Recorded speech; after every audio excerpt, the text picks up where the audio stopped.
Raya Martin প্রশ্নবিচিত্রা ভূগোল নবম শ্রেণী 12 নম্বর স্কুল পেজ নাম্বার 462।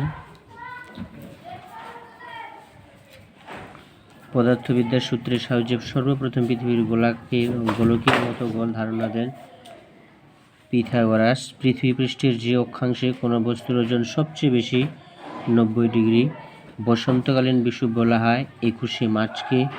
কলকাতায় পৃথিবীর আবর্তনের বেগ ঘন্টায় 1536 কিলোমিটার।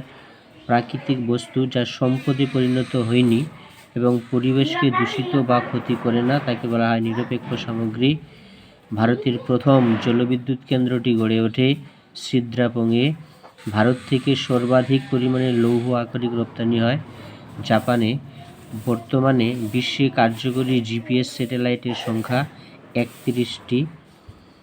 পৃথিবীর উভয় মেরু সংযোগকারী কেন্দ্রভেদী কাল্পনিক রেখাকে পৃথিবীর দেশ বলা হয়, পৃথিবীর অক্ষ বলা হয়।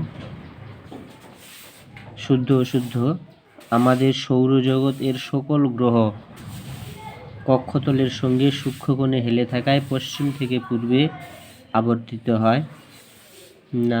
সমস্ত গ্রহ পশ্চিম থেকে পূর্বে আবর্তিত হয় না, এটা হচ্ছে অশুদ্ধ। কয়লার গুণগত মান নির্ভর করে কার্বনের পরিমাণের উপর। শুদ্ধ। পৃথিবীর কোন কোন অঞ্চল ঋতু পরিবর্তনহীন?